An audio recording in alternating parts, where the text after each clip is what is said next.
Assalamualaikum warahmatullahi wabarakatuh. Waalaikumsalam warahmatullahi wabarakatuh. Alhamdulillahirabbil alamin. Wal 'aqibatul muttaqin wa la 'udwana illa 'alal zalimin. Asyhadu an la ilaha illallah wa asyhadu anna Muhammadan 'abduhu wa rasuluh. Allahumma shalli wa sallim wa barik ala nabiyyina Muhammad sallallahu alaihi wasallam wa ala alihi wa ashabihi wa man walah, amma ba'd. Raditu billahi rabba wa bil islami dina wa bi Muhammadin nabiyya wa rasulah. Rabbi zidni ilma warzuqni fahma. Jamaah salat zuhur rahimakumullah. Pertama, kita panjatkan rasa syukur kita kehadirat Allah Subhanahu wa taala. Yang kedua, kita sampaikan salawat dan salam untuk uswah hasanah Nabi Muhammad sallallahu alaihi wasallam. Semoga sampai kepada keluarganya, sahabatnya, umat Islam yang senantiasa mengikuti beliau, yang senantiasa menjalankan sunnah-sunnahnya sampai hari akhir. Jamaah salat zuhur rahimakumullah. Seperti program bulanan kita Kamis pertama setiap bulan, kami ajak Bapak Ibu mahasiswa jamaah semuanya untuk mentadabburi, untuk mentafakuri beberapa ayat-ayat firman Allah Ta'ala dalam Al-Quranul Karim.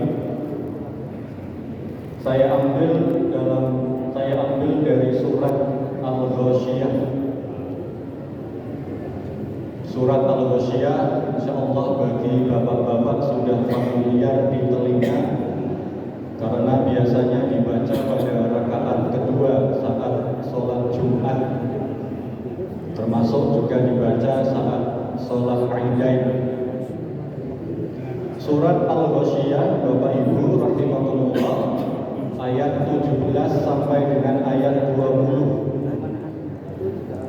Ayat 17 sampai dengan ayat 20 itu berbunyi, a'udzubillahi minasyaitonir rajim.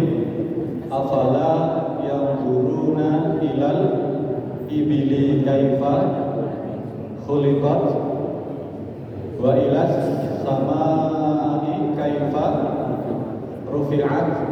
Kemudian wa ilal jibali kaifa nusibat wa ilal ardi kaifa sutihat. Kalau disambung dengan ayat 21 sebenarnya sangat bagus dan relevan. Fadzakir innama anta mudzakir.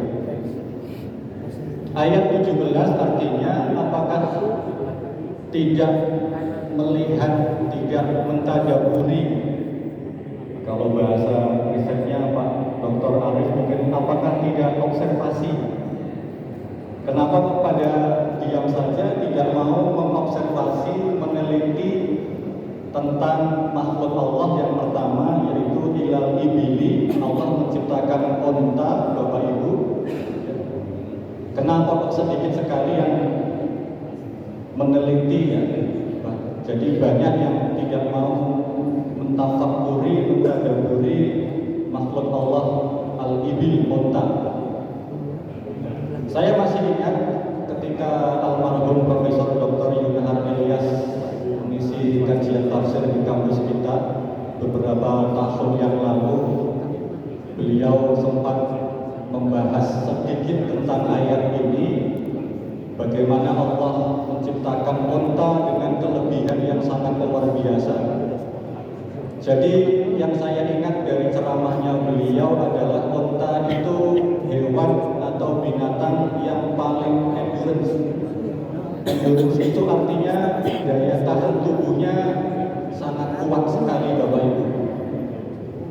Jadi kalau kita, Bapak Ibu ya, tidak mudah sakit, sehat terus, artinya kita punya tadi daya tahan tubuhnya tinggi.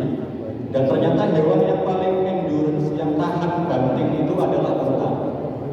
Untuk berjalan beberapa hari, minggu di padang pasir ya, tandus, gersang, panas, tetap kuat ya. Jadi ada bagian tertentu di unta itu, di bagian tubuhnya yang bisa menyimpan cadangan air dan cadangan tenaga. Kalau kita yang simpan adalah cadangan lemak ya, jadi untuk jaga-jaga kalau nanti tidak cair. Fakta lain yang pernah disampaikan oleh narasumber yang datang ke kampus kita selain almarhum Prof. Yunahar Ilyas, saya ingat Dr. Kiai Haji Khairuddin Basori. Tahun berapa saya lupa, beliau ngisi Nuzulul Quran di ruang seminar. Ternyata kalau tadi unta adalah hewan yang paling tahan banting, Bapak Dr. Khairuddin Basori menyampaikan hewan yang paling setia. Bapak Ibu tahu atau tidak, kira-kira apa hewan binatang yang paling setia? Bapak Arif Fajari sudah tahu? Ternyata buaya. Buaya. Jadi buaya itu adalah hewan yang paling setia sesama pasangannya. Ya, jadi sesama buaya, sesama pasangannya, sejenisnya, ternyata buaya hewan yang paling setia. Sehingga pada dua orang-orang Betawi ya, ketika mereka lamaran, khitbah, nikah, maka akan membawakan roti kue buaya. Jadi simbol ada pesan di situ ya, nikah itu ya cukup satu kali saja kesetiaan. Tapi sekarang konotasi buaya sudah tidak sesuai dengan sifat atau karakter buaya itu. Sekarang diksi konotasi buaya untuk laki-laki yang tidak setia. Dr. Khairuddin Basori melanjutkan, dan ternyata hewan yang tidak setia itu, kalau yang setia adalah buaya, justru yang tidak setia itu adalah merpati, Pak. Doro. Mungkin ada yang masih ingat Bapak Ibu yang rawuh pada malam itu. Jadi Doro, Pak Rektor, merpati itu hewan yang tidak setia. Tapi justru di masyarakat kita itu simbol hewan, simbol kesetiaan. Karena setiap nyebar undangan, kebanyakan ada burung, foto, gambar apa? Merpati. Kecuali undangannya Mas Fawas. Tadi sebelum naik, jamaah saya cek dengan Pak Nasruddin, sepertinya tidak ada gambar merpati ya. Tapi foto prewedding antara Mas Fawas dengan calon istrinya. Jadi besok untuk teman-teman UMP yang ingin menikah, selain foto prewedding, taruhlah, tempelkan foto hewan yang paling setia, buaya. Itu akan menjadi sesuatu yang out of the box, sesuatu yang di luar kebiasaan Pak Dr. Arif ya. Keren itu Pak. Khusus untuk sivitas akademika yang belum nikah. Kalau Pak Arif aja cukup ya. Masya Allah. Ini baru onta Bapak Ibu. Baru onta, kemudian saya sambungkan dengan ceramahnya Bapak Dr. Khairuddin Basori dan sebagainya. Pasti lebih banyak. Nah, pertanyaannya Bapak Ibu, kenapa kok merpati itu tidak setia? Ternyata ada alasannya. Ada yang tahu Pak? Jadi merpati, sepasang merpati Doro, ketika merpati betinanya itu bertelur, kemudian menetas, piye, ya, maka ketika bertelur itu, maka si peternak Doro akan menyembunyikan telurnya dari jantan, dari suaminya. Supaya apa? Jangan sampai ngerti. Kalau nanti istrinya, merpati betina itu sudah punya anak, sudah bertelur, sudah mie, maka nanti merpati jantannya, suaminya tidak tertarik lagi dengan istrinya, dengan merpati betinanya. Buktinya apa? Nah, ketika si merpati jantan itu diterbangkan, kemudian pasangannya merpati betina itu dipakai untuk apa namanya Pak? Maaf, KPI. Maka si merpati jantan itu tidak tertarik, dia nggak akan turun nangkep ya atau nubruk maaf merpati betinanya, pasangannya, karena sudah tahu, sudah punya sudah punya anak. Jadi banyak alasan. Dan itu mungkin kita juga niru Pak. Kita di kampus sampai sore di WA istri kita, Pak pulang kapan? Ya, masih banyak pekerjaan, ngurusi AL, ngurusi borang. Itu berarti sama saja Pak, kita sama dengan merpati Pak. Ya, disuruh pulang tapi banyak apa? Banyak alasan. Jam 4:30 waktu masih di kampus, kecuali maaf rektorat. Wajar. Tapi kalau dosen AIK sudah selesai ngimami asar kok tidak pulang, ya bahaya. Berarti ada pekerjaan lain. Itu ayat ke-17 Bapak Ibu, mohon maaf ya. Yang ke-18 wa ilas samai kaifa rufi'an. Bagaimana Allah menciptakan langit, kemudian Allah tinggikan, Allah angkat, Allah junjung tanpa tiang ya. Ada matahari, ada rembulan, ada bintang dan sebagainya. Ayat 19 wa ilal jibali kaifa musibah. Kemudian juga kita diperintahkan untuk melihat, meneliti, mentadaburi tentang gunung ya, yang Allah tancapkan sebagai pasak bumi.